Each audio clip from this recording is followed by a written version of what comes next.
So welcome to day 4, session 4 of Claudia's Watercolour Wednesdays. And Claudia, you are going to take us through all the mystery and magic of line and wash today. Yeah, lines and colour, and all its there's many permutations as I can possibly find. Yeah, it's going to be a fun one. And so I hope that you spend all of these sessions, whether you're doing them live or on recording. If you're doing them by the recording, you can fast forward, you can go back to them, you can watch them 6 times over, and hopefully they will be very useful to you, and cumulatively will just give you the confidence that you need at this moment in your watercolors to carry on sketching. So Claudia, I'm going to hand over to you. And please do keep asking questions. It's really useful to make sure I don't go off track or forget something. And I'm going to start today with a screen share, because I've got a little slideshow which I'm going to start with, so that really you can see the range of styles that it's possible to have with line and wash. So I can start to show you what it is rather than just tell you what it is. And during the session, of course, if you're live, then please unmute and do fire lots of questions at Claudia. We're going to keep you muted so there's no rustling in the background when you revisit this. And also, if you're watching on the recording, this goes for any of you who are with us live at the moment, do ring up and say, please, can I have a quick conversation about whatever element it is, and we'll ring you back. And in the meantime, thirsty work apparently. Okay, you might do the screen share before. That's your water, isn't it? Right, screen share to my slideshow. Yep.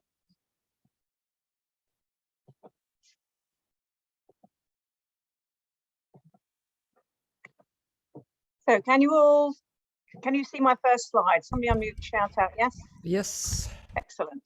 So I'm going to go through a range of styles so that we can see exactly what we mean by line and wash. I mean, it basically means a combination of drawing and painting. So you've got colour and you've got hard edges. Traditionally in watercolours, you don't have lines. You just have one patch of colour up to another patch of colour, which is very similar to real life because there are no lines around things. But in art, we have, it's part of our language of perception is to use lines to help spell out the mood and the subject that we're doing. And it comes across a wide range of styles.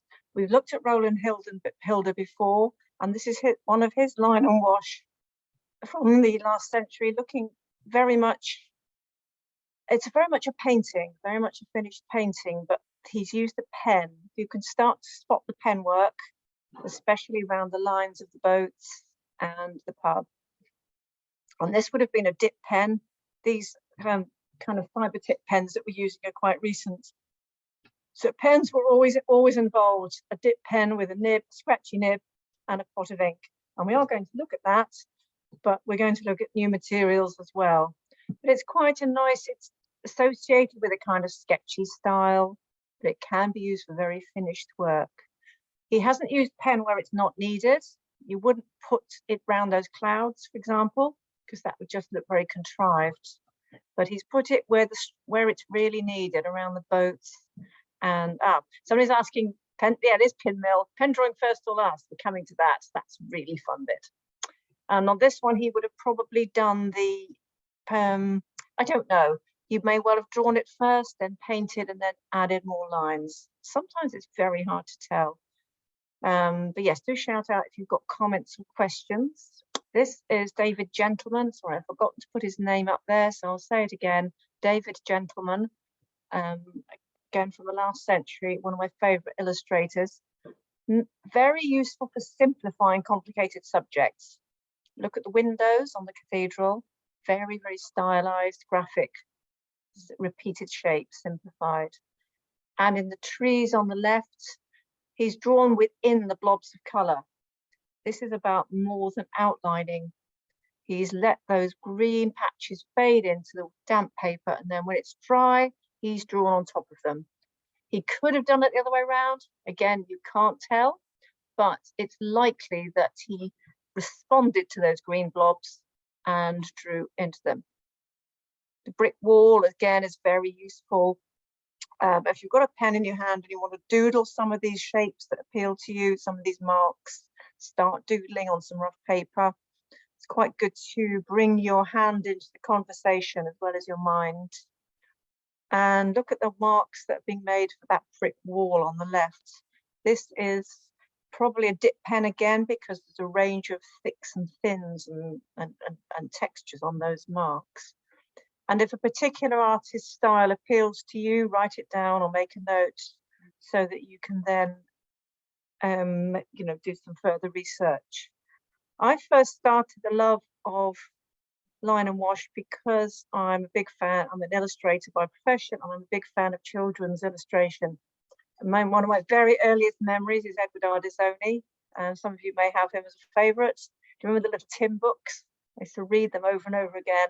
And they're very much drawings, tinted drawings, rather than paintings with line. These illustrations are very much drawings. You can, if you ask the question, does the painting still work if you take the color away? The answer for this one is very clearly yes. So this is much more drawing with added color rather than that first one, which was color with added lines. You can go anywhere in the spectrum. Line and wash tends to build a bridge really between drawing and painting, and makes that whole area between, is it drawing, is it painting, makes it very fluid. That one, you could take the tint out of it. Became very popular as a children's illustration medium in the days when color plates in books, children's books, were expensive. So most of the line drawing would have been black and white, and there would have been occasional color plates. This is from a bit later on when they did use some color. Another very well-known children's illustrator, Shirley Hughes, now no longer with us, very well known for her quirky little kind of cute children. But this is very much like all about the line, and the color kind of plays almost an equal part, but really it's kind of, it's line. Yes, David Gentleman does look like he could have been done on iPad. It wasn't, because when he was around, iPads weren't. But you can imagine that done on a tablet, can't you? So the color is, again, sort of secondary to the line, but coming up quite important. And if you notice the quality of the line, that it's sepia in places. It's not a strong black. It's quite hard to tell because in some places it looks black, but the line on a market lady's dress is sepia. So I think she's used different marks, different brush, different pens. And this is something we're going to look at, how to, what you make your marks with. Oops. Claudia. Yeah. I can see you and not any illustration. Is that, have you swapped cameras or is that me? Oh, no, I am screen sharing. I'm pretty sure it's you. It's like I can see it fine. I can see it fine as well. God. Can you if you go into view and minimize your gallery, and maybe that's covering it up. So if you go to the top, that's fine. I found it now. The pictures underneath. Thank you. You don't want to see me, you want to see these pictures. And this is Edmund Dulac, very, very complex. This is the story of the Princess of the Pea. Very, very heavy painting, but it's about line as well. In this case, you'd say that the line and the color probably have equal prominence, although it would still work as a drawing. Must have taken hours, days. Bit too much kind of over the top for that one, really, for my taste, but still very classic style. This is more my kind of thing. This is Mari Hedderwick, the Scottish illustrator. Some of you may have come across her. This is where line and color tends to edge towards the cartoony, and you can see the potential for this for children's books and for a sketchbook style, and the fun you can have with pens, adding lettering, adding words, adding textures, adding scribbles. It's she does the really nice illustrated books as well, Mari Hedderwick. She does one where she's sailing around Scotland, does lovely kind of fold out illustrations of the area. Andrew's having trouble getting in. Thank God for recording.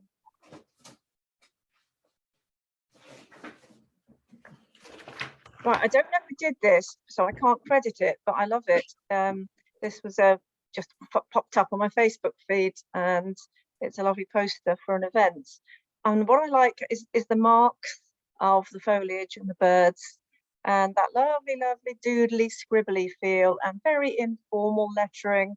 And the colour there is just really like an added extra. That would still work beautifully as a drawing. So that's something to think about when working in this medium, is that you don't really want the two elements to be fighting each other. It's if the main strength is in the marks and the lines, then this colour will be subservient to that. It's like when you're singing and playing the guitar, if they're trying to drown each other out, it's going to be a mess. But if it's all about the song, the guitar should be the support. And it's very much the kind of that kind of balance between lines and colour. This one, the colour is very much the support to those beautiful, beautiful scribbly lines. And another favourite of mine, another sketchbook favourite, Sue Lewington. Some of you may have come across her, very much a lady of West Country and the Scilly Isles. She has a lovely gallery on the Scilly Isles. And it's a beautifully, beautifully scribbly. So again, the line mostly is kind of dominant to the colour, but I like the way that she's put her kind of workings out in there. If you look at that cloudy sky, it's got where she's kind of almost felt her way into the painting and the drawing. Some kind of marks in pencil as well as in pen, and it's just kind of how she's felt her way into it. So that's quite nice. It's beautifully scribbly. It's a good medium for undergrowth and hedgerows and stuff which was very, very dense and complex and busy. You can find marks to make that are very scribbly. But I put this contrasting one here on the right to show how you can use pen work for very fine detail as well. It doesn't have to be mad scribbly. It can be quite delicate. If you're trying to paint the detail of a white flower against a white background, then you can utilize that fact that you've given it a fine edge. So this is where you need to think about whether you use fine pens, fat pens. David Gentleman again. We're coming on to figures in a week or two's time. I can't remember which week, but this is a very good way to, it's a lovely way to draw figures in motion, because you can get the internal scribbles to give you that sense of fluidness and movement. You don't need to put all the detail in, just a few marks. Quite nice. Ian Sedge, some of those of you at Sketchfest will have had tutorials with our own Ian. Now this is bonkers mark making, but isn't effective. Ian uses different pens. You can see there's some really fat, chunky edges here, and then there's some very fine ones. And very, very instinctive, very intuitive, but this is about the line, and the colours just seem to be mad enough to emphasize the line. But you'll notice that watercolors is good for this as well as inks, because they don't overpower the lines. If you use an opaque medium like gouache or acrylic, unless you water it down, then when you put color on, it hides the lines. But the nice thing about watercolor or ink, diluted ink, is that the transparency of the color means that the lines will show through. You're not going to cover them up.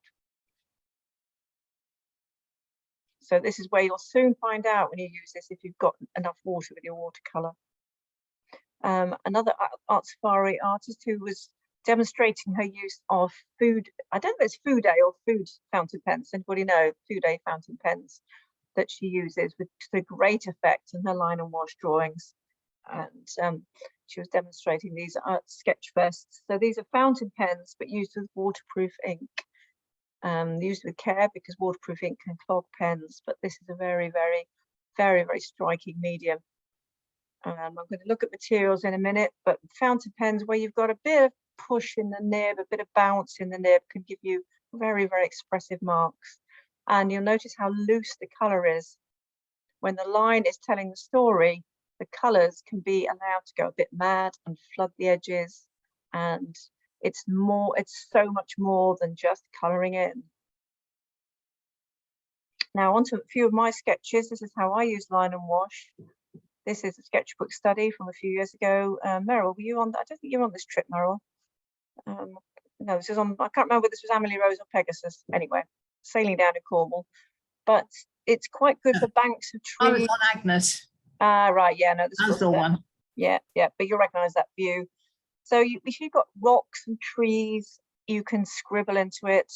You have the choice whether to use your pens to show your shadow side or whether to let the colour tell that story. This was done in pen first and then paint dropped on top. It's good to get when sketching, I tend to get the line down, and then if there's time, the colour can go on top. Otherwise, that can be done later. But at least I've got the line. So that was done quite quickly before wasting sail in foil. But I just find it quite an expressive medium, because the way you make your marks will reflect the mood of the day. And this is a few other sketchbook pages. It's very good for simplifying a scene, like the birds at the top. You could be much quicker.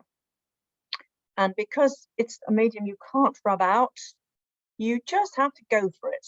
You cannot faff, you can't do a bit, rub it out, do another bit, rub it out, is that right? You have to just, it's like getting into a swimming pool bit at a time, or just jumping in backwards off the diving board. You have to just go in. And the nice thing about this as well, you have a choice in a sketchbook where you add the colour, if you add the colour.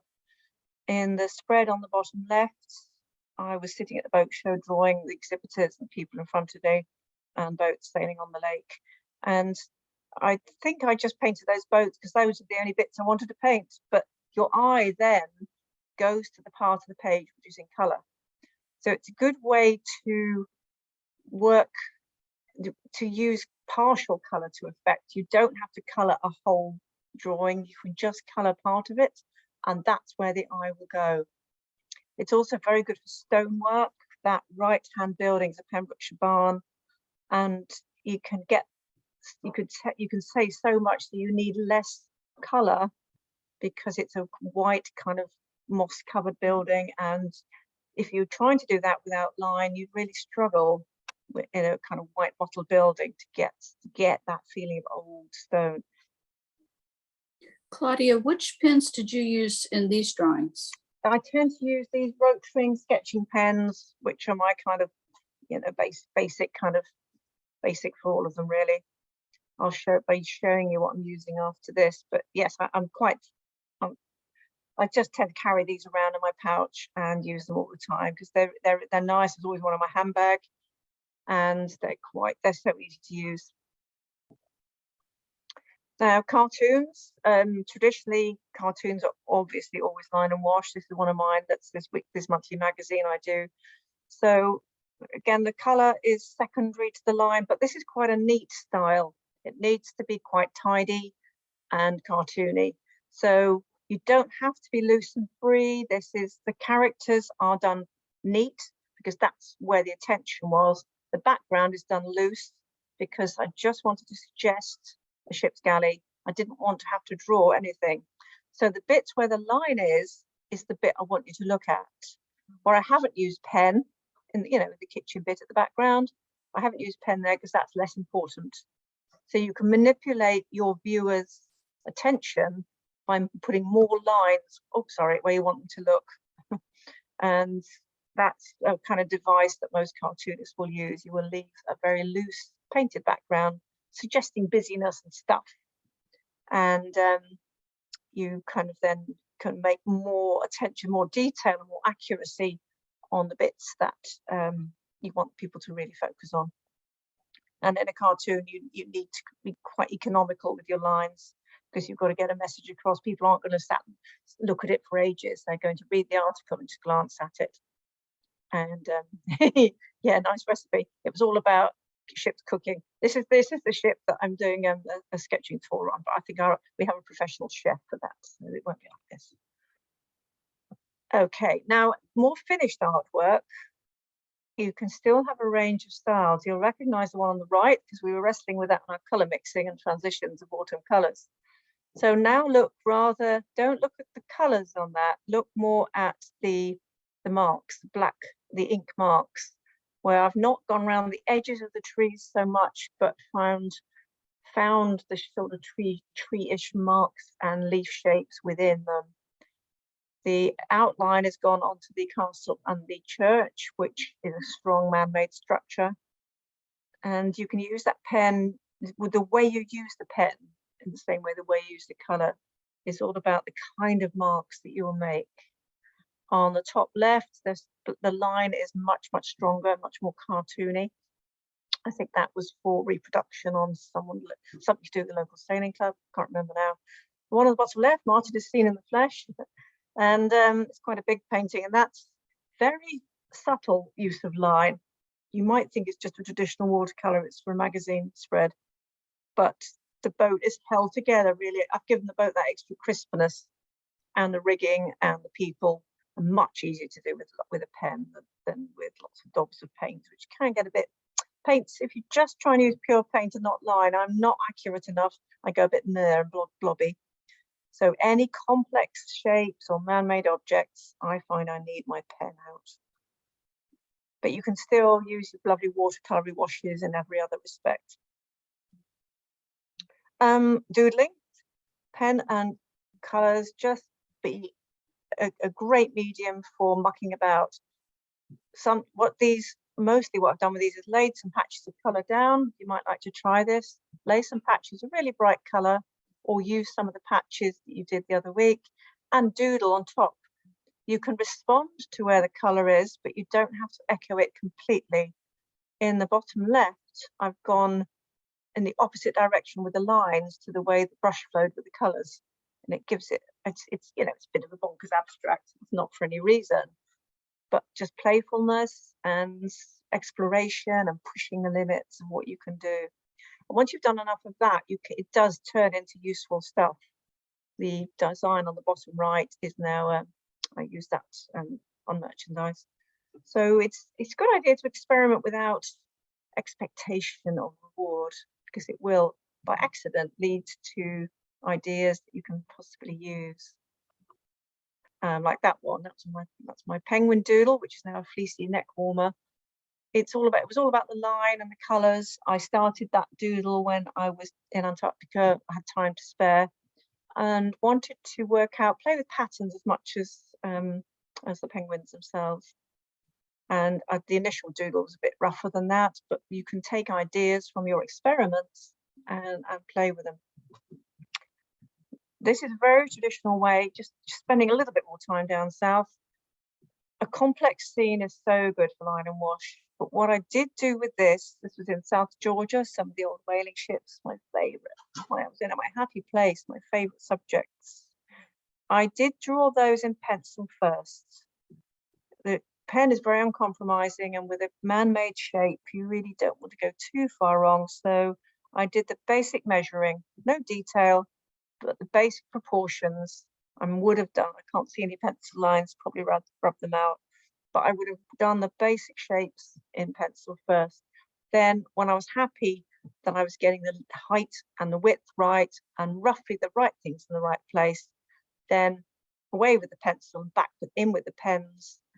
And I had time to just put a few colors on, but it was quite cold, so it wouldn't dry. A lot of watercolor you find has to be done later if you're in a cold place, because it just doesn't dry. But having got that much drawing done on the spot, the rest of the paint went on later like that, and I was able to finish it off and back on the ship. So there was enough information in that first one for me to remember. I think I probably took a couple of photos, and I had the paint, just enough scribbly paint on there, quite loose to start with, just laying down what I could see so that I could intensify all those colors later and bring it up to a point that I was happy with, putting more detail on the ships and the background because that was more important. So hopefully that's clear how you can use this pen as a way to anchor your sketch and while you're waiting for paint to dry. So that was very much a case of line first, paint later, because the paint was just not dry enough. I knew it wasn't going to get dry enough. It was a sunny day, but it was windy.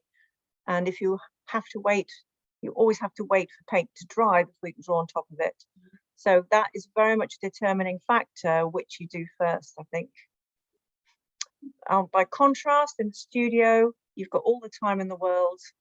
And this was a study that I did into more detailed painting, very much using the pencil first, which has been conveniently rubbed out on the left. But a lot of the pen work was done first, really mapping out the scene before adding any colour at all. So that's quite yeah. What size paper was that done on? That's quite small. I think it was about A5. All right. Yeah. Yeah. Working big is really hard. So I mean, it's the whole thing about size. Try working small to start with. If you feel cramped, go bigger. If you feel cramped, go bigger. If it starts to get impossible, just stop or go smaller. Smaller is usually easier. Okay. Nearly at the end now, and this is a 3-stage process of drawing, just to show how the first layers of colour can be really, really loose, and then a tight layer, and then an even tighter finishing layer. But those first loose layers on the left kind of help you get away from that thing that you're just colouring in, and they add a kind of cohesion to the whole scene. And that's it. I don't spend too long showing you things. I want to do things.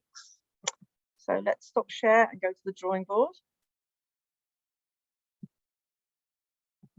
And I'm going to show you, we're going to look at a range of materials. So make notes of anything you feel you might like to try.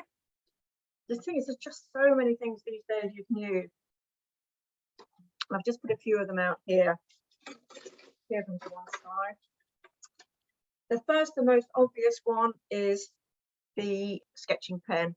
I've got the rotring Tiki graphic, but the most commonly available are the Unipin ones. I tried to find one, I couldn't, but they're available in Hobbycraft, and they are disposable, and the size of them, that's a number 2.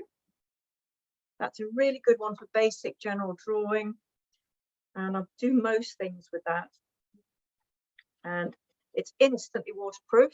I'm sure most of you use these already, but the minute you put colour on, it's already dried and it won't smudge, pretty much. It nearly did that. So it's waterproof, it's very versatile. I use these for writing as well as drawing. But the one thing to be aware of is don't put any pen back into paint while it's wet, with a few exceptions, which I'll go into in a minute. So the main difference is between waterproof and non-waterproof. These are waterproof. It doesn't say so, but it says pigmented ink, which is a bit of a clue.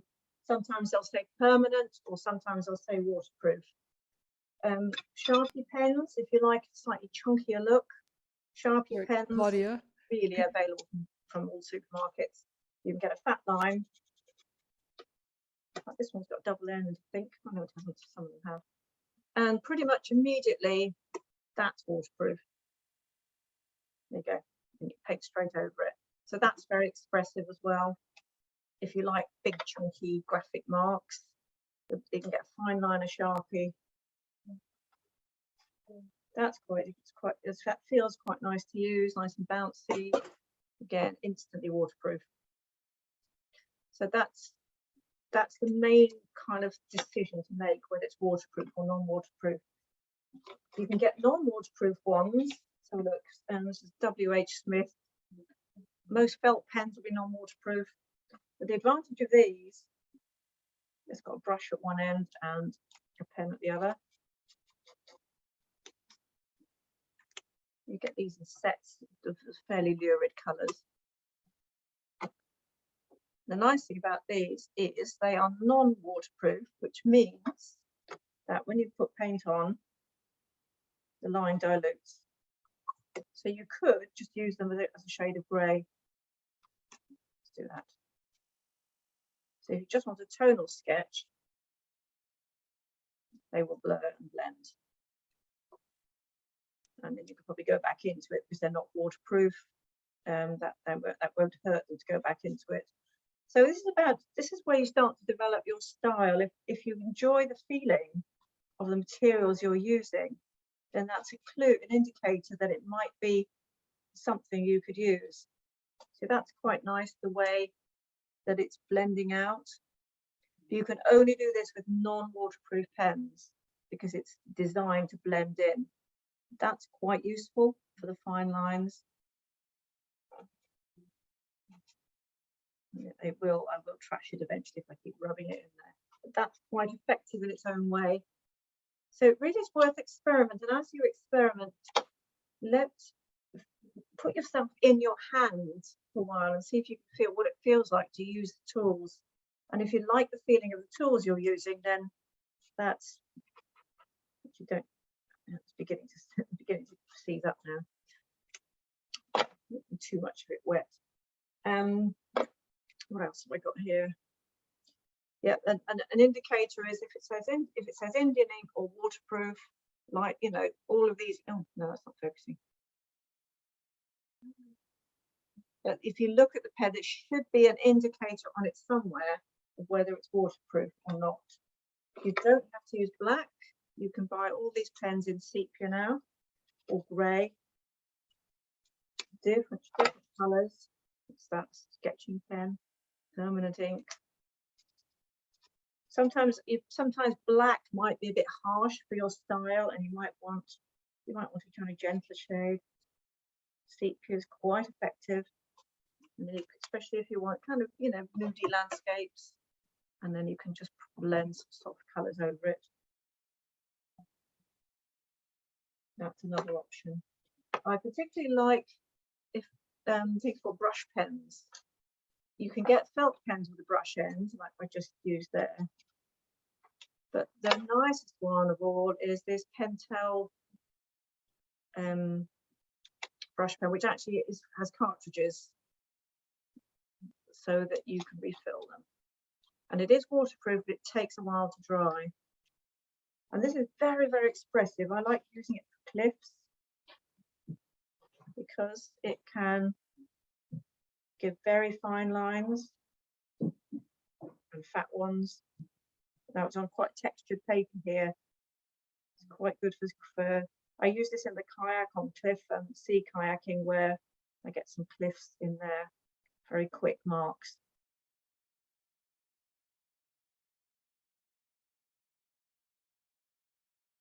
Very expressive, really nice. You can just push away at those deep crevices. And in a sketchbook, it's smooth paper, so you get a lot of lines. You can get the textures and the cracks. So I'm getting carried away here. Love using that. So you can see the potential of that. If I put paint on it straight away, then it will smudge. But it takes, once it's completely dry, it will behave itself. But you see the texture of that. They cost about £15, but I'm really enjoying that. So just experiment. Another thing you might like to try, we're going to look at dip pens and ink as well, which is the traditional medium. It's a nice idea, I found, to take an old manky brush that you've got no more use for because it's had it, turn it upside down and whittle the end with a scalpel. Whittle the end till you get a nice point. And usually it's quite nice soft wood. Put a point there. You see it? And then get some Indian ink. Indian ink comes in all shapes and sizes.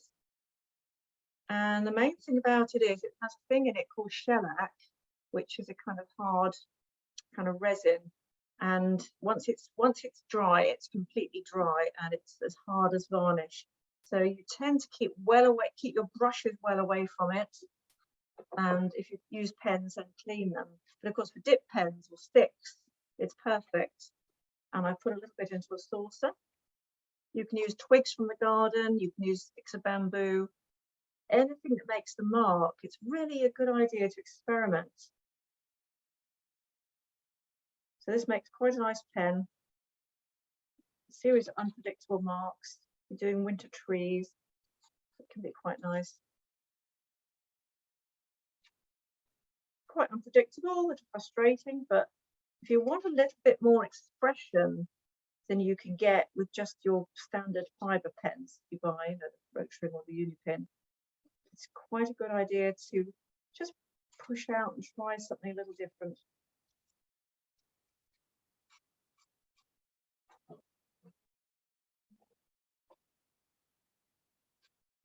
Or go for the traditional dip pen, which is, you can buy this is such a cheap medium, it's really, really inexpensive. And this is how all those children's illustrations would have been done, and how all pen work was done in the days before the convenience of sketching pens. So I've got a new nib on here, my old nib, where it's gone, it was so gunched up. That's my old, you can buy different nibs. Mapping nibs are really too scratchy and fun. This was once a drawing nib.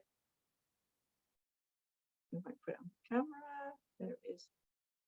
But I tend to use it for white ink on a dark background, and it's got so gunched up it's beyond it. So I've got a new one that's slightly finer. Not sure how this will behave. Dip it in the ink. Oh, it feels really nice, very expressive. You know, if you can deal with the frustration of it continuously running out, you know, you can get a lot more range of marks. You know, you might decide that's just too frustrating, and you certainly wouldn't want to be using bottles of Indian ink anywhere outside, where it might spill. It's really quite a liability. Definitely for studio work. I'm not liking that nib very much. But the fact of being able to put different weight of marks. The trouble with these is, convenient though they are, they only do one thickness of marks. You can press a little bit, you're only going to get one kind of line. So if you want more variety of marks, very lucky, then you do need to experiment with different nibs and different ways to make marks. Let's put my old nib back on. I might need to dilute this a bit.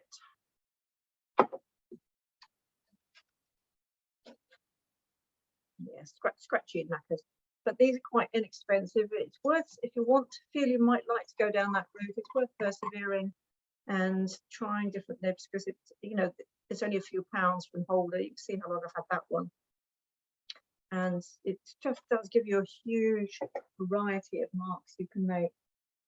And again, don't limit yourself to colours, to black. We've got a blue Sharpie there, quite nice.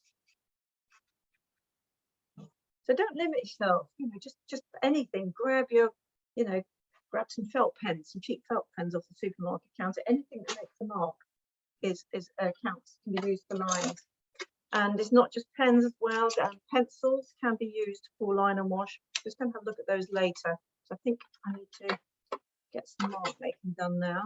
So if you've got a pen in your hand of whatever kind, start to experiment a bit on what kind of alphabet of marks you can make. A pencil will make a very different range of marks to a pen.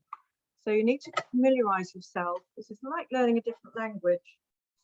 For example, if you want to spell tree in pen, then what you might feel inclined to do is draw an outline, but in a way that would be very two-dimensional and not very satisfying to do. So it's far more useful to find a way of, like that David Gentleman picture, sort of bounce the pen around. I'm using the Sharpies that comes up clear on the camera. You might be able to bounce it around a bit. Dots are quite expressive. When you've got fluffy, leafy edge, then a strong line is really going to tell the story that you want to tell till you get to the trunk of the tree, and then you'll want your marks to be perhaps stronger. You can put texture in. Wonderful, wonderful tool for texture. So if you're making your mark, think very much about the texture and the nature of the thing you're drawing. If the nature of the thing you're drawing is strong and woody, then put more weight on the pen. Try and find textural marks that will express that feeling. If it's light and leafy, then bounce the pen around so that you've got those little fragments of leaves blowing in the wind. And it gives us more doodling. Dots, squiggles, grasses obviously are going to be quite an easy way to express with a pen. Once you start doing this, it's lovely, you don't want to stop. It feels much more positive tool than a pencil because it's such a strong line. So see how many, start to work through your own alphabet of marks. And with these waterproof pens, immediately we can get some colour on very, very loosely, because you haven't got an outline. You don't want to be kind of colouring in, to the edges. That's very boring. What we can do is be very, very fluid, because the transparency of the watercolour will ensure that those marks that you've made are still telling the story and you haven't obscured them.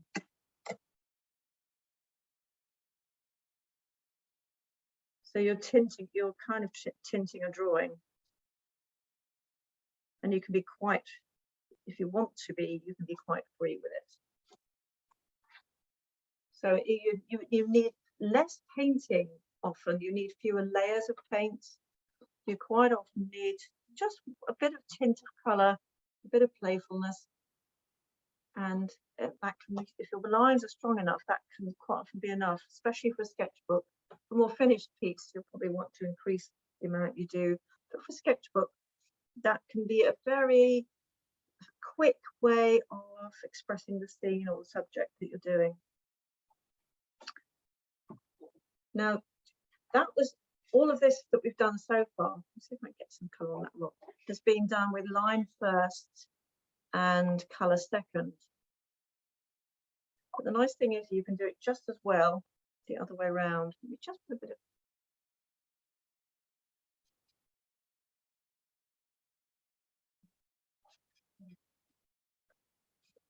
colour on that rock. You can really be quite bold, keeping your colour separate, because the lines that you've done kind of hold it all together.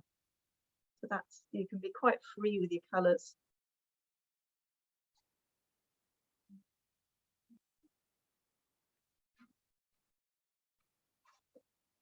You've got two alphabets going on. You've got the marks of colour and the marks of line, and they can really enhance each other, just like singing to it. It's very much like singing to a musical instrument. One really enhances the other. You can just as easily do this the other way around. Often in a sketchbook, you might have gone straight in with colour, and you come back when the colour is dry and you want to add lines. There's no rules whether you put line, should you do this, should you do that. You can do whatever you like. I usually do a bit of both. Sometimes start with line, add colour, add more line, add more colour, stop when it's finished. This is a patch of colour, and if you've got some of these from previous weeks, or you want to make some, or sometimes all you've had time to do is a quick sketch in colour. Often that's all I'll get if I've been kayaking, because there wasn't time to do anything else. You can have a lovely time finding the trees or finding the subject. I hope my hand doesn't get in the way of this. I won't do too much, but I can find the trees in there. I don't need to go around the edges. I can just respond to the colour, find the trees in there. You can doodle for hours, it's lovely. So if you haven't already got patches of useful colour from previous weeks, I mean, even a biro, just use a biro if you haven't got a pen. Anything that makes a line will do it. But it's that contrast between the transparency of the colour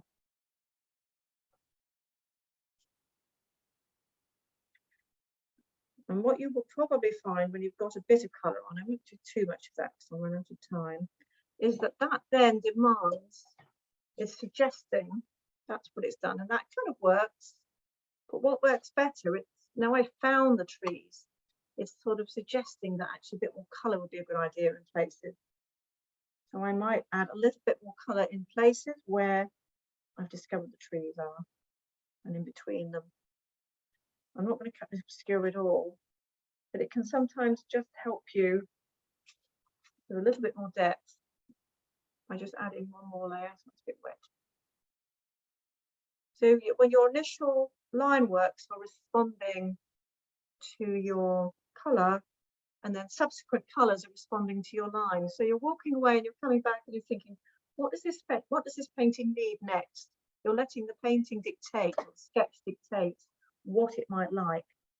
And if you've got random marks, like some of these blues we were playing with, then you can be quite playful with these. Let's make a scene out of this colour mixing one.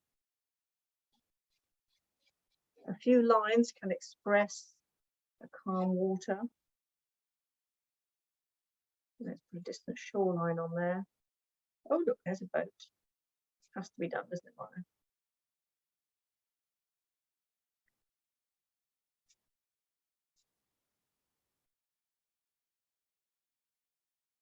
And already you've got a suggestion of something. It'd be a really, really scruffy little seascape. But what that's crying out for, having done the line, it's now crying out just a suggestion more colour. So all it needs is a little tiny few horizontal patches of colour. And if you just, it's quite a sort of shorthand, it's like writing a poem. You don't need layers and layers. You just need a few choice words here and there. And let's get those distant trees in. It's all about letting the line and the colour enhance each other. If you've got too much, see that kind of works. I'm on the brink of having had too much colour. If you get carried away and do that, you kill the glow. You haven't let any of the underneath bits show through. So that's a bit there. So it's less is quite often more on this kind of thing.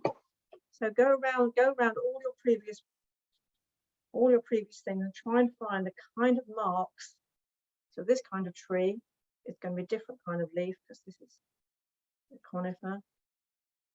And perhaps make the marks heavier on the shadow side, because you can show depth as well as the kind of texture.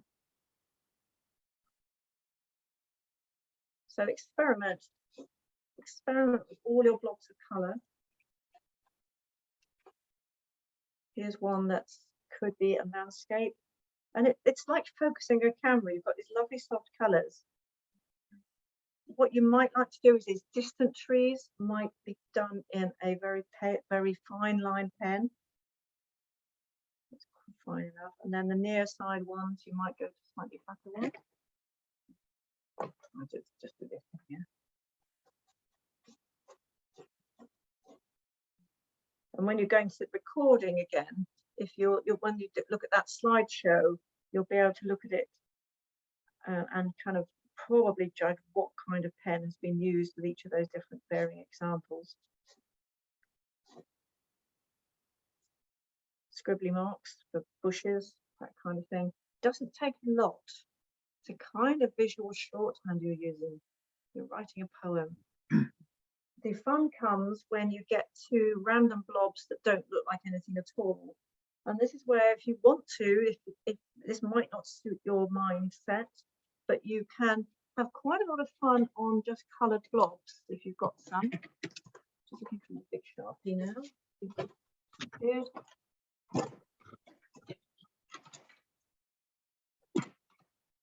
You can have fun doing fairly abstract doodles on some of these, like I showed you in the slideshow.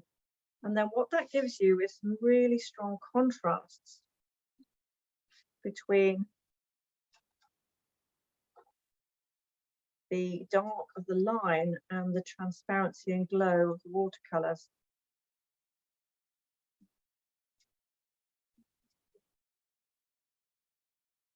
And it will also be a good experiment in kind of pattern making and mark making. See how different you can make them all. You might like to mix up your pens so that big marks with a fat pen, finer marks with a fine pen.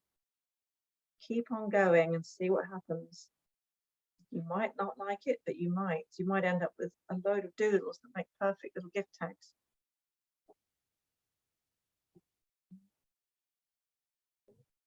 Some of these won't need any more colours. Some of them they might suggest.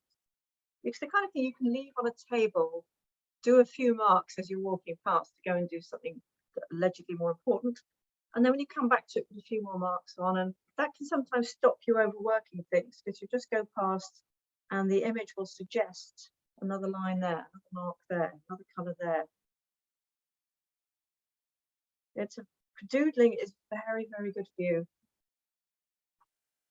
because it gives the hand, it lets the hand off the leash, it lets the hand explore without judgment, without any feeling of striving for perfection or preconceived ideas.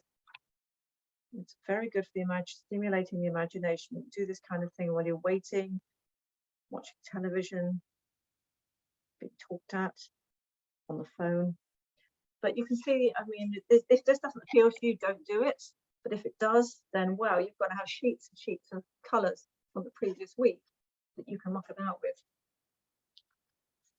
If you feel you need something a little bit more kind of solid to play with, take some of your patches of colour. This is what I did with some of mine, all different ways up.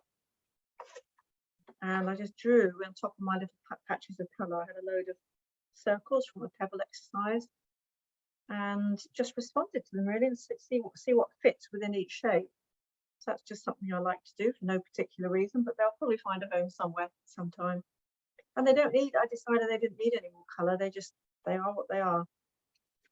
And that's something. Claudia? Yeah. When you're using a pen and wash technique, what weight of paper are you using? Yeah, good question. If the colour is quite important and this is all watercolour paper, but this technique works very well in ordinary sketchbooks because generally you're not adding layers and layers. You're not wetting the paper too much. You're not relying on a lot too much special effects on the colour. So it's whatever will take the pen. I tend to avoid very rough paper because the pen will bounce too much. This middle grade is not, which is kind of a little bit of tooth, but not too much. What most watercolour pads are is perfect because the pen line is nice and smooth, and the watercolours will also do their lovely dappling bits, which you want. So yeah, but it's a lot more forgiving line and wash. You can really use quite smooth cartridge paper with good results. How much you want to use texture in the paper. Good question. Let's see what else we've got here. And let me check the time. I've got things I want to do. Hope this is useful so far. Oh my God, how did it get to me nearly 7? I've got some demos to do.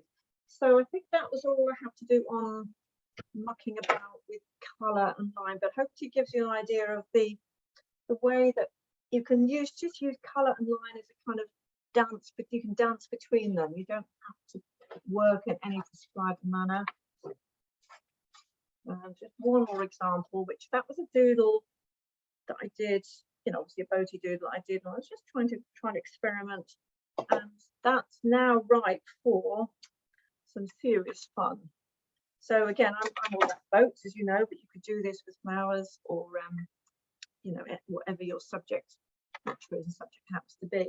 But when you pull out the lines on this, you don't have to go around the edges that you've made. You can get a bit of movement and a bit of kind of dancing going on by going approximately where everything is. And just using that first layer as a guide and then adding more colour. So again, I would do this and then I would probably leave it, find it again and go, oh yes, and then add a bit more. So you can be quite abstract-y and graphic and just let the pen kind of react from the shapes that you've made. Kind of have a little bit of response to the shapes, but without going around them exactly.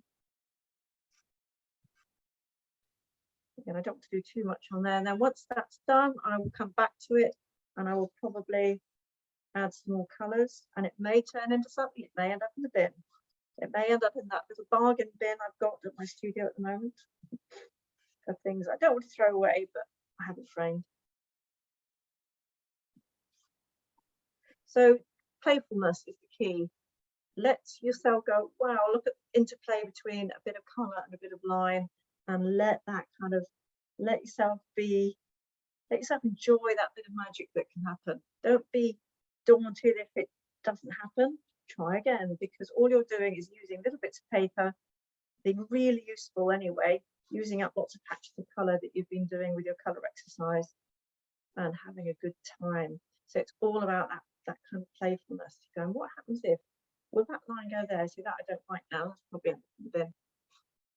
But it doesn't matter, because I've got about 3 or 4 of these that I did when I think I did these when I had COVID and didn't go anywhere. So yeah, playfulness. One more general exercise, and then I'm going to do a more detailed demo so you can see the kind of process towards a more finished piece. So point this right.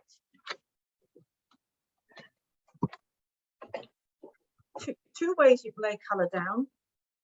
That in a minute, as we found the other week. So try this in your own time. I'm going to do a damp piece of paper first. Just see the shine on it. And I'm going to think flowers, maybe tulips. I'm going to get some blotches of colour and just drop them into the paper, drop them into that wet bit. It's a bit too wet. I'm going to leave that for a minute. While that's just coming off the shine, I'm going to also do the same thing on dry paper so that it's not going to explode. It's just going to sit there. It's a nice colourful bits. If I overlap them a little bit, that's quite nice. Go back to this now and see if it's ready to receive without going into mad spiders. Still a bit wet, but never mind.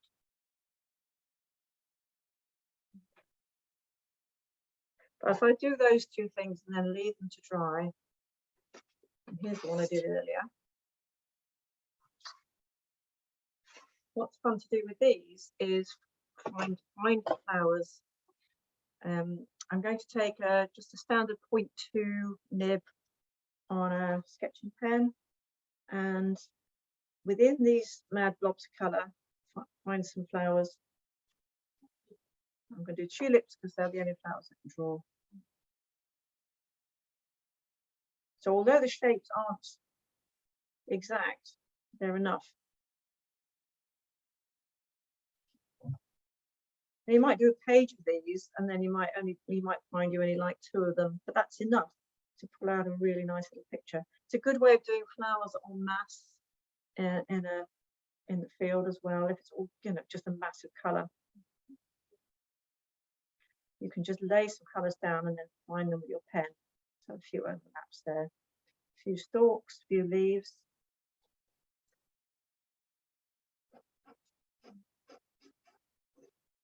If you've got a real bunch of flowers in front of you, that's quite nice. I did bring some photos, but I don't think I'm going to get time. So that's started to pull a little bit of content out of what was just a formless batch of colour. So now, obviously, what that's crying out for, now I've put the lines in, it's going, more colour, please. So the fun bit is going back in and a little bit more detail.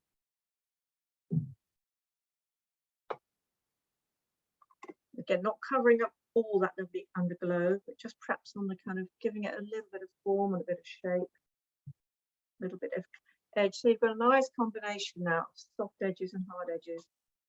But it will look much more of a complicated drawing than it is, because it's quite quick and sketchy. And we do like to see things that are kind of look effortless, but are actually seem to be quite complex. So can you see how that's kind of starting? Just that one more layer of colour responding to the lines has given us just a little bit of content, a little bit of form. And once we get some greens on there, well, all I'm doing, my palette, it's usually messy, disgusting state with a nib lying randomly in it. And I'm going to get some blues.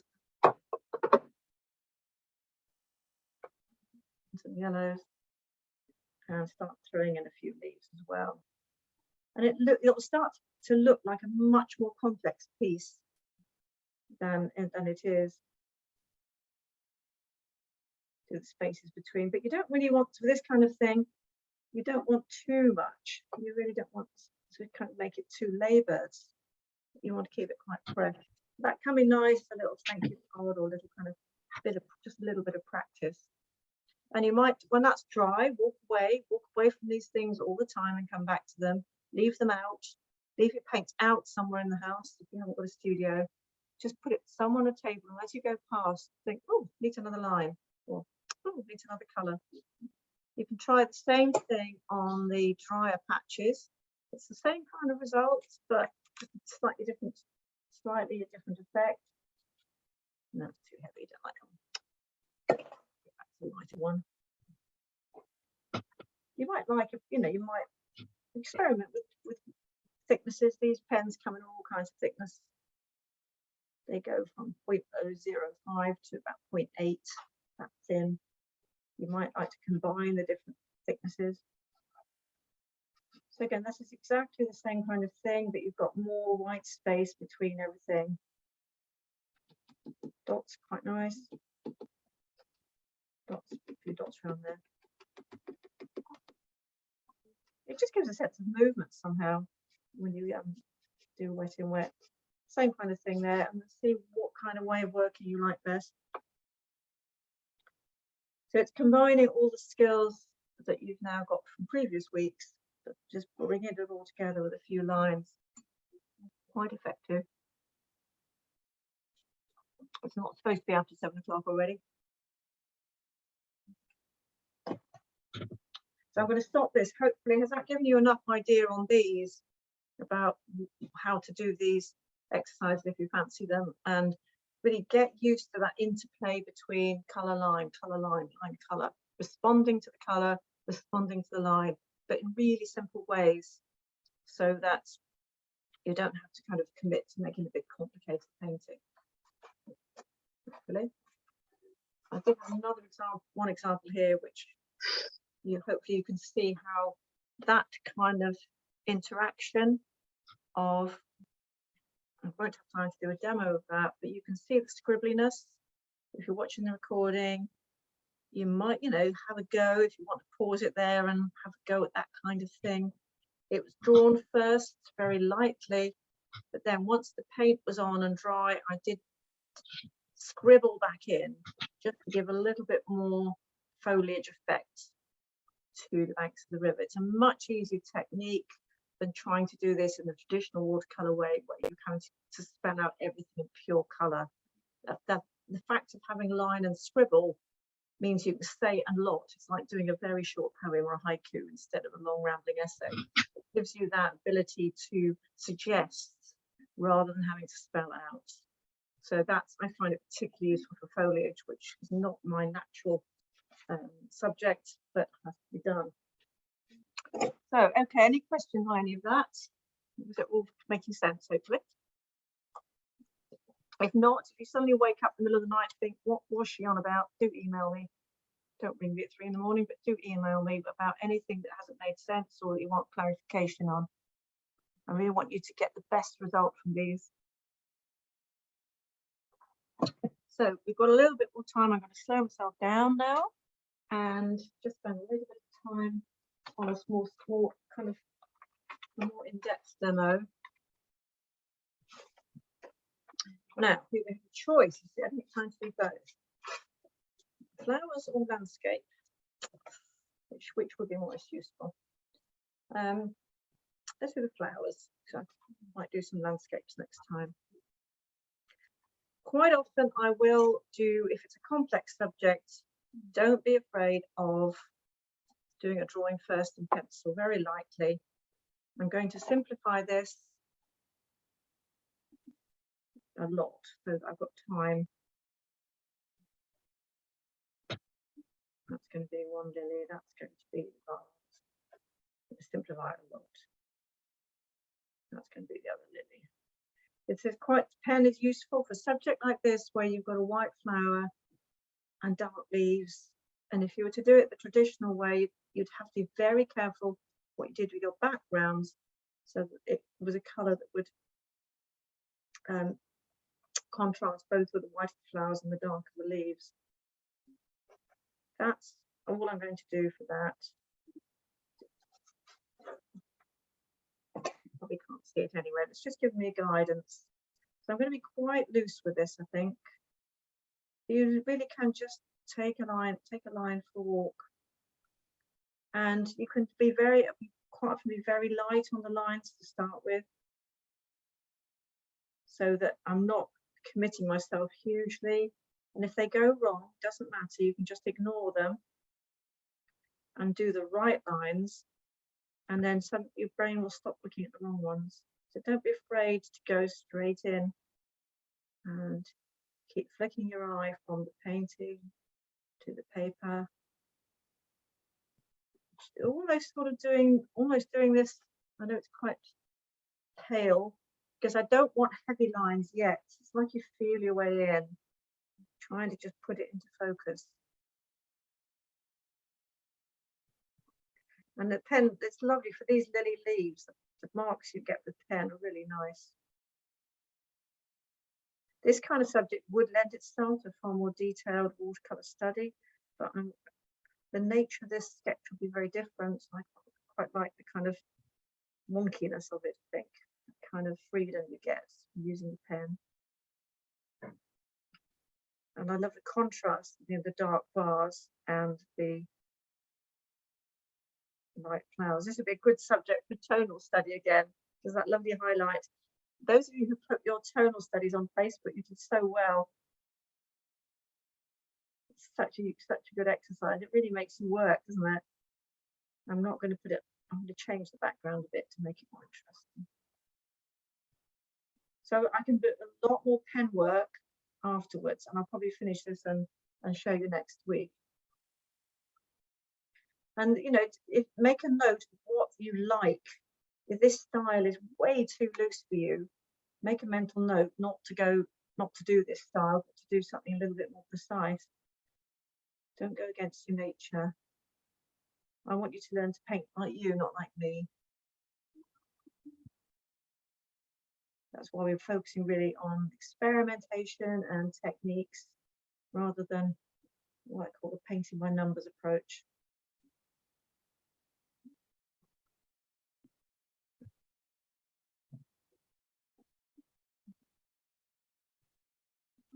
I always rush when I'm doing a demo because I don't want you to get bored. I never do a good demo, but hopefully it's about revealing a way of working. That could be enough. What's happening there? The foliage is just such a gift for a pen work, because you've got the sort of the depth of colour where the stalk goes into the leaf, and there's lovely leaf shapes, and there's veins in the leaf. You can be quite loose for this. If you find you're being too heavy with the pen, move your hand to the back of the pen, and you'll get a kind of looser, lighter, more wibbly line, and that could be quite nice. If you're over controlling and over neat, change the way you even change hands if you're desperate. It's hard, but change the way you hold hand. Keep it light, slightly keep the brush. We're used to writing, we're used to being really tight and controlling. Let the brush float in your hand. Let the pen, float in your hand, and keep your lines light. You can strengthen them up later. At that stage, I will rub out my pencil lines if I have a rubber. I might not. I don't. I'm going to leave it and get some colour on. And because the line is going to be doing a lot of the talking, I can be a little bit free with the colour. But I want the vase to be quite tight, because you want to reflect the nature of the object you're painting, and a vase isn't a moving object. It's quite solid. It's ceramic. It's heavy. So I'm going to keep that quite kind of literal as it is. I'm not worrying about colours. Colours isn't this week, it doesn't matter what colour I'm using. We're focusing on darks and lights really. And the nice thing about still life subjects is that you can make really interesting with the shadows. And I like the way the shadow kind of becomes, I can extend it, becomes part of it.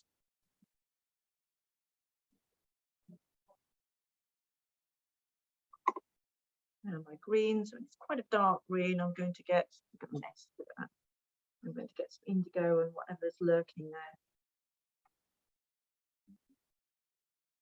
Again, I've mixed green sort of on the palette by just picking up bits of colour. I haven't stirred it. Don't like stirring it.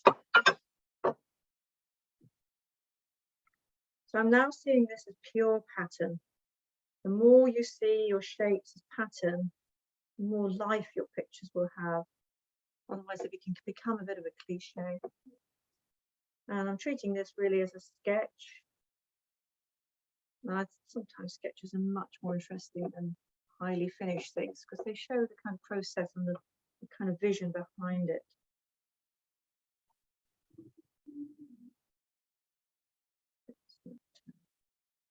And so I'm not colouring in, I'm not colouring in the lines exactly. I'm responding to the lines. There's a kind of clean edge to this. So there's no way I'd need to wet the paper first. It's all about edges. And that's quite nice. That's what makes it kind of pattern.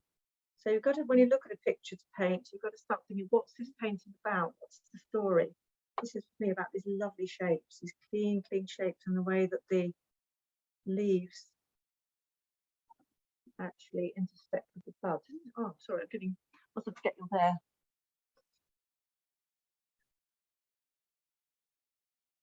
And you've always got, with flower paintings, you've always got the decision to make about how to deal with the background. Sometimes, usually, it can all go horribly wrong at that point. So while I'm doing this, I'm having a good old think about the background colours. I like to vary the greens because it just makes it look a bit more interesting. Look at the way these leaves all point down. They all aim towards the table in the end. But I'm being quite loose, as you can see. So there's a little dance that goes on between the paint and the line. And you'll do this in your own way. You'll find your own way of thinking how much you need to be tight and constrained, and how much you want to be loose and free. There's no right way, no wrong way. There's only your way. But based on solid techniques, your way will come out more how you want it to. These lovely splashes of orange.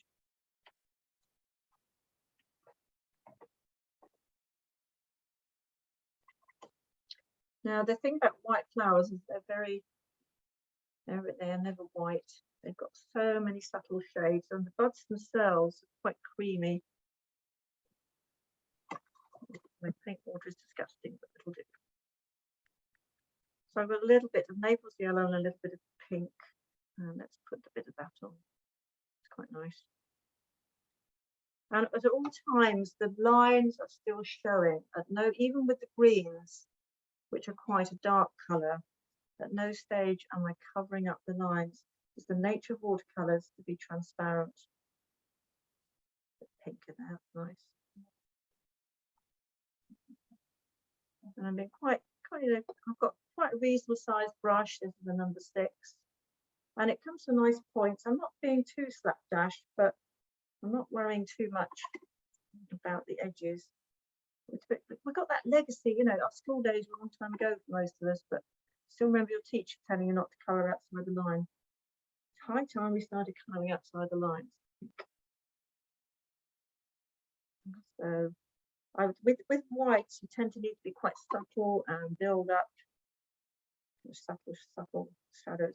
This light pinky colour is just a quick colour diversion. Excuse the hideously messy palette, but I've got a Naples yellow, which is a lovely, very, very creamy yellow. Let's put a patch here. This is a good tip for painting white flowers. And I've got alizarin crimson. So that makes quite a peachy pink, kind of peachy cream. If you fade that out completely, you get very, very subtle peach. Very nice colour for those soft flowers. There it is. So just make a colour note. You'd probably get the same with a different pink and a different yellow, but there's something about Naples yellow that's very kind of chalky and creamy. It's very useful. So it's quite useful for these leaves. And then there's a bit of blue. And if I go to the blue in the alizarin, some quite deep shadows in there. Purple. I'm exaggerating the colours. Photographic printout colours on your computer tend to be very dull. So don't forget to exaggerate and make them much, much nicer than they are.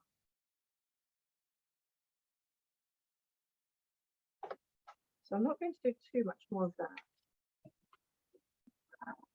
But you can see the kind of way that you can manipulate those creamy colours.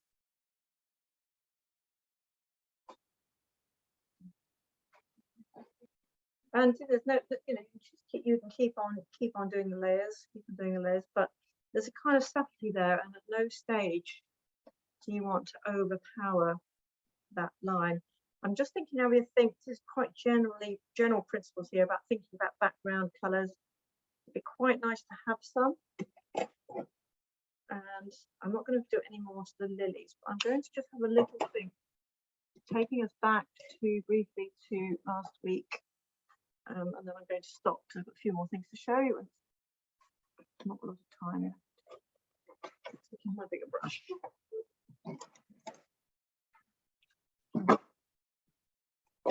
Clean my disgusting palette. That's very, very nice, Claudia. It's not my usual subject, but I just something pleasing. Once you start, you think, oh, the shapes are lovely. You can see how simple. How you can simplify things, and then you start to notice things, and then you simplify them a bit more, and it's quite nice. But the thing is, you've got to find your own style, but give yourself permission to find your own style. All I really want to do is give you an alphabet of marks, and what you write with that alphabet is entirely up to you, but you've got to learn the alphabet. There's no shortcuts. Next challenge. I want the colours behind it not to fight with what's there. So let's have a think. Let's go for kind of grey. It's got to be a neutral colour, really, isn't it?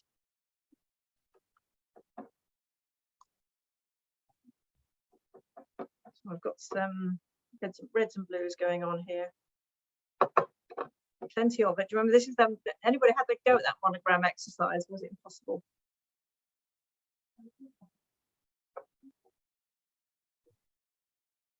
So hopefully it will show up light against that, the green, and dark against the buds. Lovely. I'm doing exactly what I did on that monogram exercise, except that I can go over the greens because it won't affect it. Where I'm keeping that wet edge going.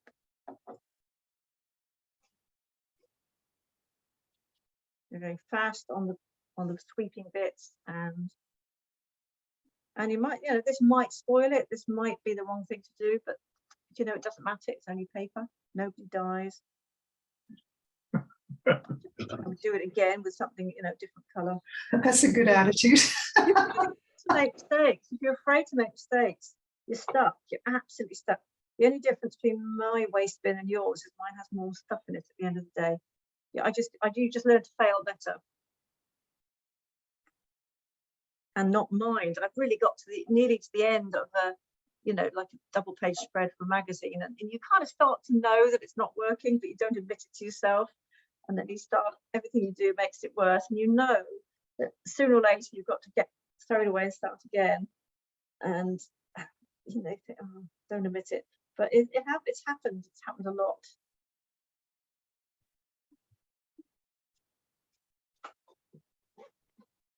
So actually, yeah, it does need that background, doesn't it? You can see I can chop it on top of the leaves because because the leaves are already dark and it's not going to mess them up too much. But it's quite nice to give that contrast against the edges of the flowers.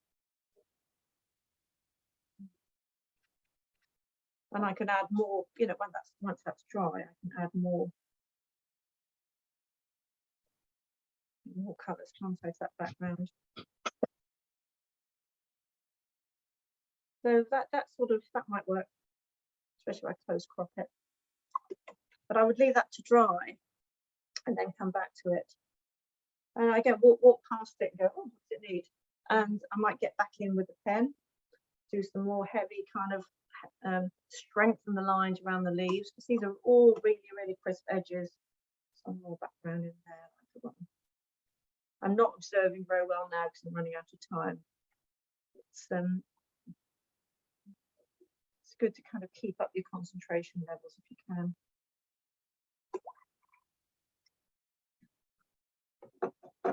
And let's put some tape in.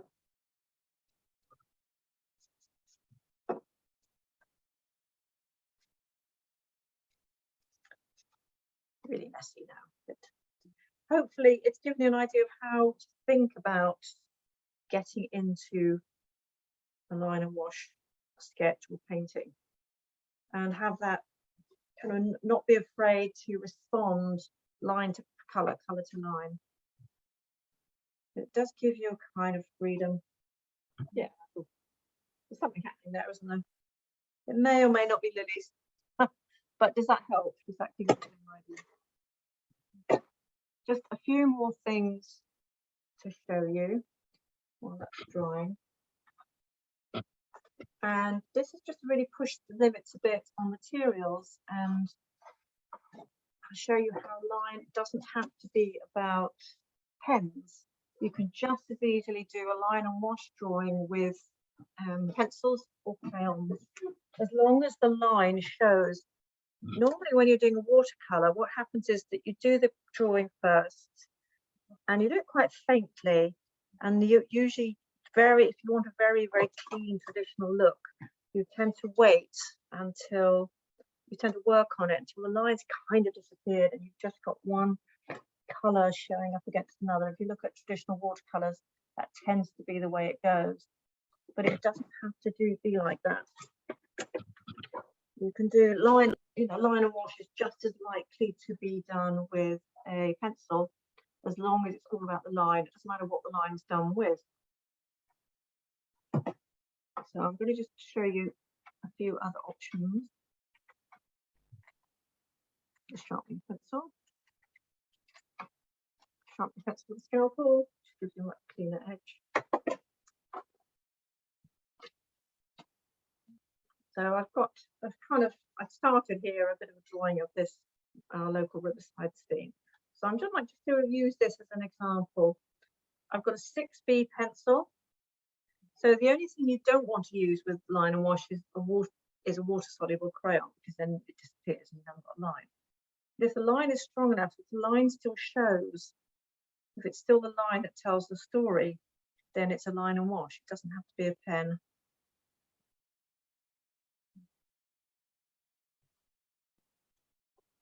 So let's just do that. You can get different kinds of drawing materials. Derwent these days doing all kinds of colours.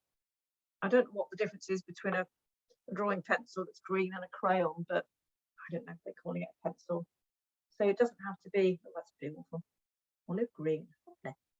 Again, it doesn't have to be a graphite pencil.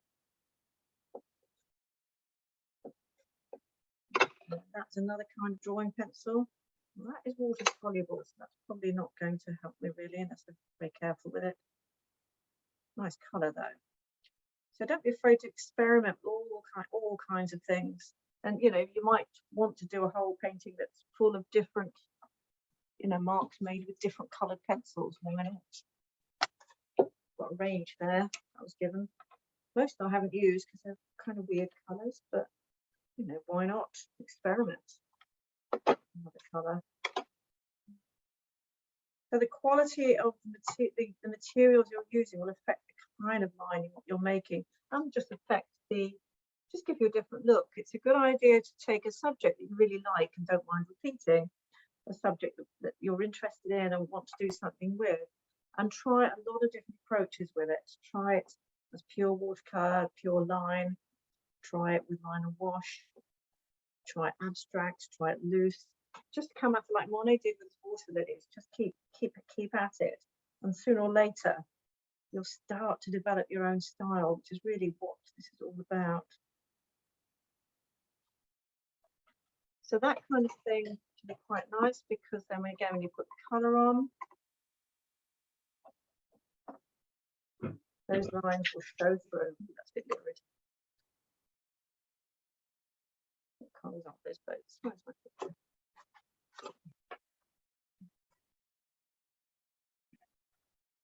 There aren't many sandy beaches on the River Devon, but that is one of them. That's just 4 miles downriver.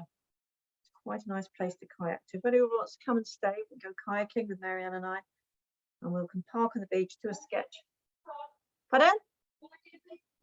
Only saying keep up. I can't keep up with Marianne. She ran another kayaking race at the weekend. I go slow. I'll take those who are doing a more leisurely pace. And there's a nice pub here as well. Yep. Oh yes. Martin's up for that. Yeah, got it. No, it will. Up, we said pub. Yeah, Martin knows no, it it well. will. and so, but you get the idea. So it doesn't have to be a pen. You can do just as effective, you know, line and wash, as long as that line is clear and strong and telling the story. It's the main. So that's kind of all I want to do, but I could go, apart from going back and doing a little bit more on the lilies. But before I do that, are there any questions? Is it all clear? No, it's practice. Yeah. I mean, do you like the look of that kind of style? Do you think it's going to be useful? Yeah. Yeah. I mean, it's particularly good for sketchbooking, because you can say quite a lot in a short space of time. Yes. Claudia, is the kayaking required? Can we just go straight to the? No, you can. It's not compulsory. It's just a nice means of transport around here, but only doable when the tide's in anyway. But most of the time we're in the mud. And also you don't get wet when you're kayaking here. I'm very sedate. I just do it in my ordinary clothes. I don't do falling in and getting wet. I take my sketching gear with me on kayak. So let's put these away then, and in the time we've got left, I'm going to do a little bit more to this demo.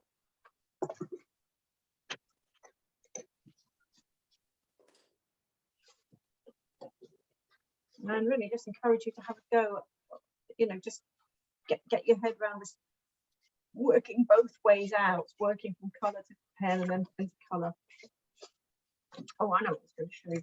One more thing, slightly different. If you've got, when we're looking at moody pictures, there's certain subjects you think, how am I going to do it, like the river at sunset? And that's looking down the river towards Warbingfield, where that beach was. It's just around that point. And some, you know, mainly lines are about complex shapes and structural stuff. They're very good for old buildings, trees, anything with texture, anything with form, anything that's quite strong.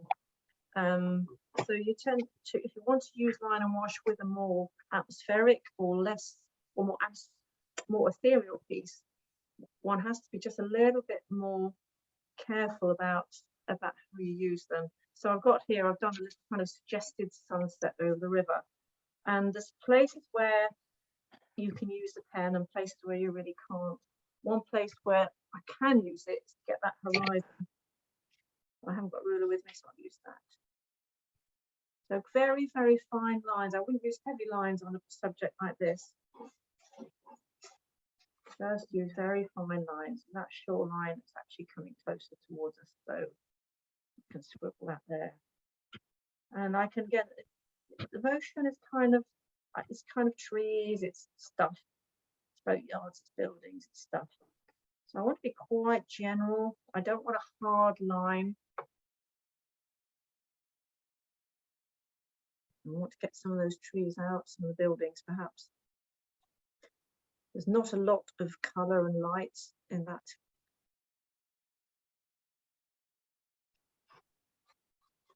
And because the river's completely calm, all my lines kind of need to be, just need a few parallel lines. Just reflecting those bands of colour. Don't want too much, just a few ripples. And now, because I've added stuff, that's now crying out colour. It wasn't before, but it is now. It's all got to be very shadowy. So I'm just getting a bit of red and blue.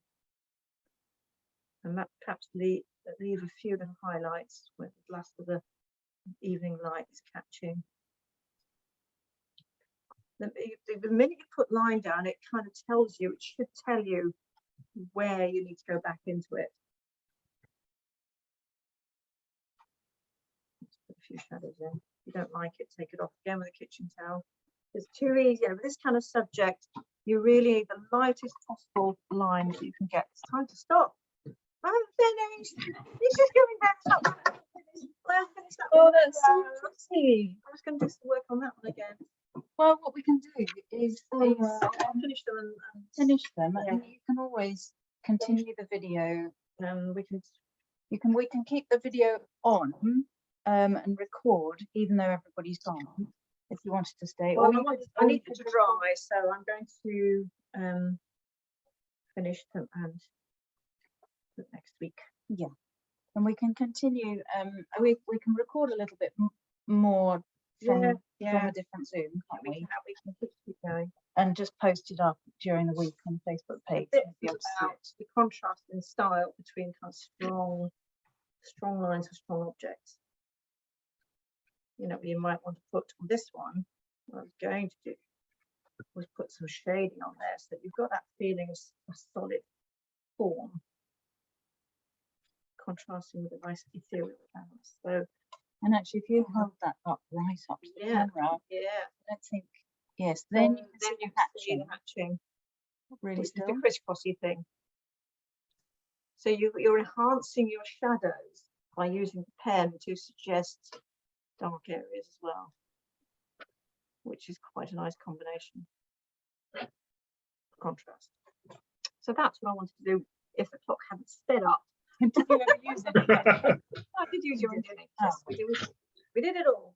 Sorry, I was watching parts and then doing Yeah. mushrooms for others. Mushrooms for tomorrow. Yeah, you need to go. But hopefully that was useful. And thank you for being there. It's so nice that you come, because otherwise it's a bit weird talking to yourself. Sure we all do it all the time. Oh, I do. No, those are lovely, really lovely. Yeah. Yeah, So- it's just so inspirational. Oh, good. Quite incredible. But, you know, I want it to be stuff here that you feel you can actually do and use to develop your own way of working. Yeah. But, so I want to paint like them, not like me. Mm-hmm. But it takes time. It does take time to develop the style. I mean, you just have to not be afraid to go up lots of blind alleys. Yep. Yeah. Anyway. In the middle. Thank you. It's been very exciting. Oh, good. Do you know, I think this is the whole thing about these sessions. It allows time to really explore each area of watercolour without rushing. Yeah, I like the fact we can be so thorough. Yeah. And dig deeper. Well, it's I'm yours. learning a lot. I don't know about you. I think it's so good how you can create an image that is somewhere between a formal painting and a sketch. Yeah, I like that middle ground. You're quite right. Yeah. It suits my impatience, and I like things that have a bit of unfinished movement in them. If things are too perfect and photo-like, I kind of get bored. It's just my style. But yeah, it's nice to have a bit of life in something, isn't it? You find your own way of doing that. So That was really great, Claudia. Thank you so much. I like brilliant. line and wash, so it was Yeah. really interesting. Yeah, Thank you. Yeah. something you'll probably use at some stage, even if it's just in a sketch. and I think Claudia's just talking while she's doing it, but she's now going over the outlines a little bit too much. I know you're quite You right. have to be really careful Yeah, because that's too heavy now. these are now too heavy. And so just be very, very careful about how you. No, of course you did. Because now this isn't solid enough, Exactly. and these Yeah, too you've lost solid. the I'm not light. like this. Yeah, it's the nature of the marks you make that really counts. The pens are much more versatile. They do much more than just a line. That's the message of the day. Should we stop? Should I shut up now? But keep going on these exercises. It's actually quite hard, I think, sometimes to work through all of the exercises even in a whole week.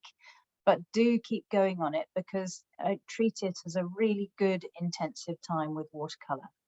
Don't you think, Claudia? Yeah, enjoy it.